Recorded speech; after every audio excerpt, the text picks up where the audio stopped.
Bonjour à tous et bienvenue sur la chaîne YouTube où on parle de pédocriminalité sans aucun tabou. Je tiens à revenir sur le short que j'ai posté cette semaine. Alors des gens s'amusent à signaler la chaîne parce qu'en effet parler de pédocriminalité ça plaît pas à tout le monde. Ils signalent vos commentaires, ils signalent mes vidéos et en fait à chaque signalement, si entre guillemets le signalement est justifié parce qu'en fait vous dites des choses qui peuvent offenser quelqu'un, sauf que quand on dit qu'on est d'accord qu'il faut dénoncer les pédocriminels, malheureusement on déplaît à beaucoup de monde. N'allez pas dire que non on déplaît pas, il y en a plein qui luttent et tout, il y en a quand même beaucoup plus qui voudraient ne pas en entendre parler que d'autres qui voudraient en fait ouvrir le dialogue. Je tiens à en parler parce qu'il y a des gens qui pensent que je supprime leurs commentaires, je me suis déjà fait insulter.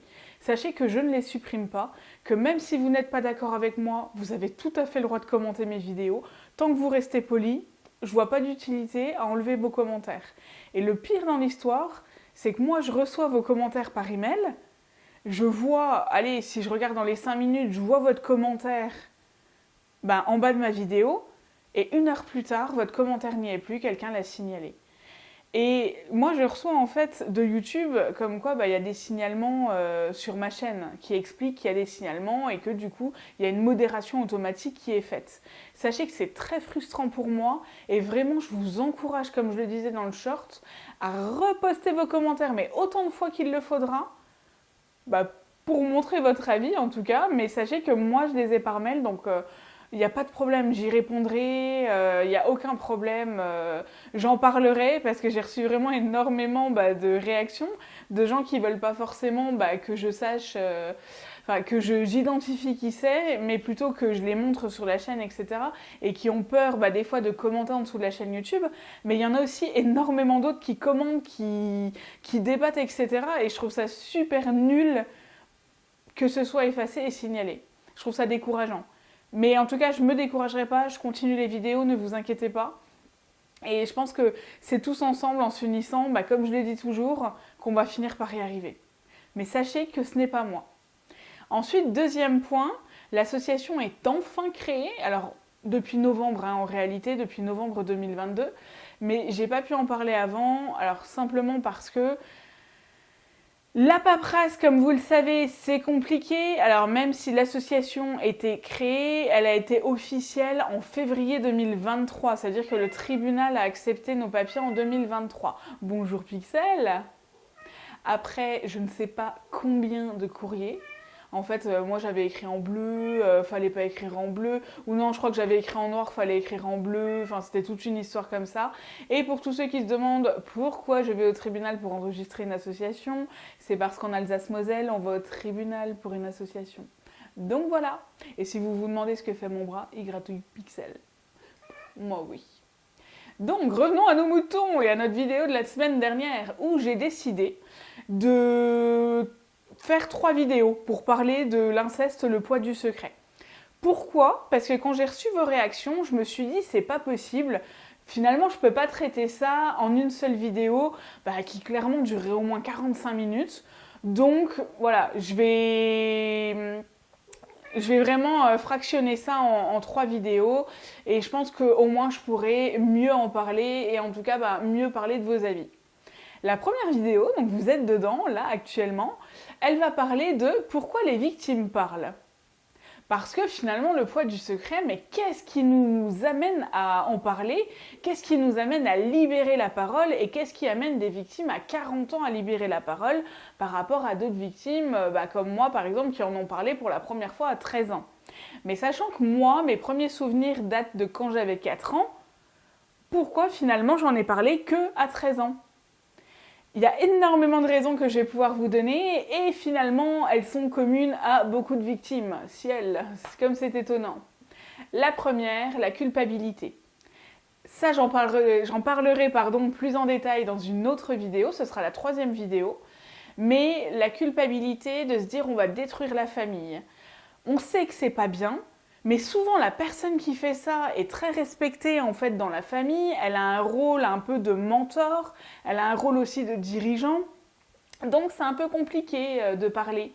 Parce que déjà vous vous dites que très peu de gens vont vous croire. Moi dans mon cas, vous imaginez que ça a commencé quand j'avais 4 ans.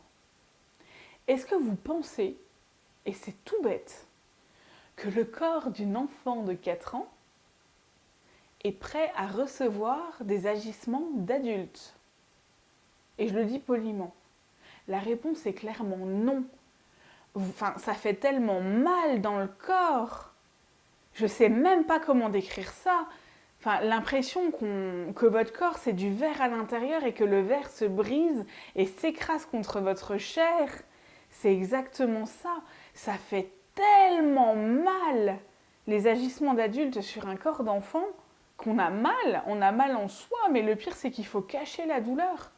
Parce que moi, quand je montrais que j'avais mal et que derrière, je me plaignais d'avoir mal, c'était encore pire après.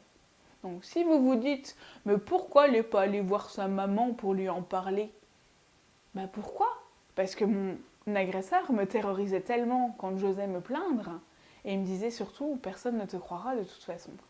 Et quand vous dites ça à un enfant de 4 ans, et que finalement vous l'éduquez, ou en tout cas vous lui mettez en tête cette idée que personne ne va le croire, que c'est de sa faute aussi, qu'il a demandé ça, qu'il veut ça.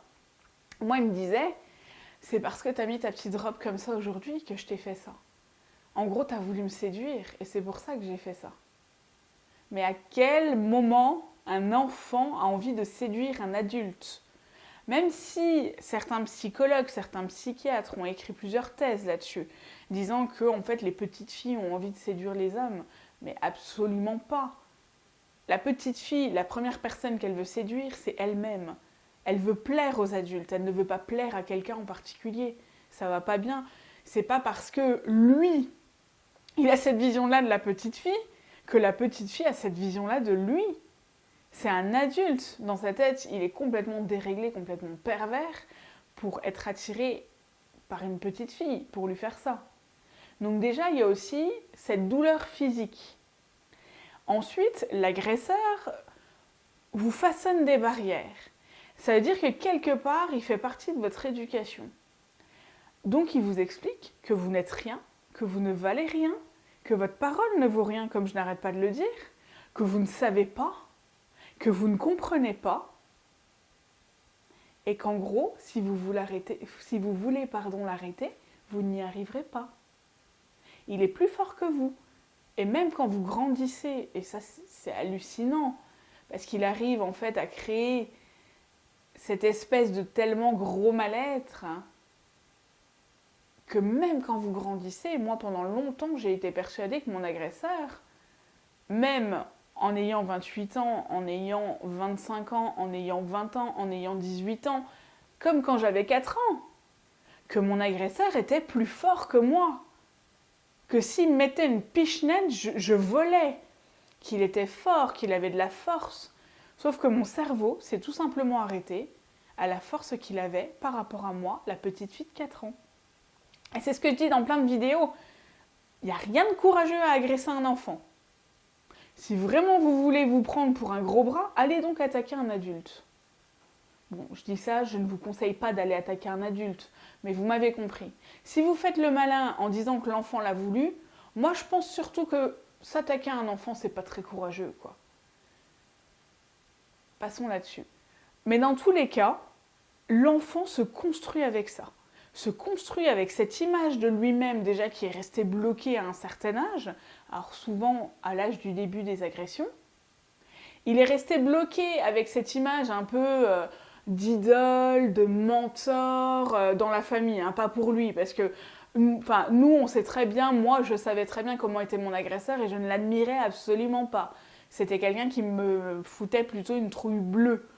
Donc je n'avais absolument pas d'admiration pour lui, sachant que moi je savais ce qu'il faisait, j'avais plutôt du mépris pour lui. Mais dans ma tête, j'étais pas assez forte pour lui résister. Et c'est aussi pour ça qu'il y a beaucoup de victimes qui se laissent faire pendant très longtemps. Moi, quand j'ai osé lui en mettre une, j'avais 16 ans. Hein. Et encore, franchement, je ne lui ai pas mis très fort parce que j'étais morte de trouille et j'ai réussi à me barrer. Je pense plutôt même qu'à l'époque, je l'ai à peine poussé. Et que moi, dans ma tête, je lui ai mis une claque, mais que ça devait correspondre pour lui à peine un truc où je le poussais. Et je me souviens d'ailleurs que son corps avait un tel poids qu'avec mes bras, j'arrivais pas à le pousser. Que quand il se collait à moi, je n'arrivais pas. Je n'arrivais pas. Il avait vraiment une force, un poids, mais terrible par rapport à moi. Forcément, j'étais une enfant, une ado. Forcément. Donc il y a tout ça qui fait que la victime est persuadée, entre autres, que quelque part, c'était pas possible de parler. Et pendant longtemps, elle a cette image-là dans sa tête de l'agresseur qui sera forcément plus fort qu'elle. En tout cas, c'est ce que moi j'ai ressenti et c'est ce que beaucoup de victimes ont ressenti. Et c'est ça aussi qui crée le stress post-traumatique, entre autres, en tout cas qui l'encourage, simplement parce que moi, mon agresseur est décédé, sauf que la nuit, des fois, moi, je l'entends encore monter les escaliers. Je l'entends encore franchir la porte de ma chambre. C'est des choses où moi, dans ma tête, il n'est pas mort, mais c'est des images de moi que j'ai enfant. Alors que concrètement, si réellement déjà il débarquait d'entre les morts, ce serait compliqué. Mais en plus, si en tant qu'adulte il débarquait maintenant, dans la logique des choses, j'aurais juste à lui mettre un gros coup de poing, sachant qu'en plus, bah voilà, je sais me défendre maintenant, sachant que j'ai fait du self-défense, etc. J'aurais juste à lui en mettre une et puis ce serait réglé, quoi. Sauf que dans ma tête à moi, quand ça arrive, donc quand je fais de la paralysie du sommeil par exemple, ben c'est la petite fille qui revient. Et c'est à l'adulte de lui dire « ça va aller, t'inquiète, ça va aller, tu sais te défendre ». Mais des fois, la petite fille, elle prend le dessus sur l'adulte. Et là, c'est très compliqué. Et dites-vous qu'à chaque fois qu'on parle de notre histoire, et ben des fois, on a un peu de mal à trouver l'adulte qui est en nous. Et en fait, on ne trouve que l'enfant qui a subi.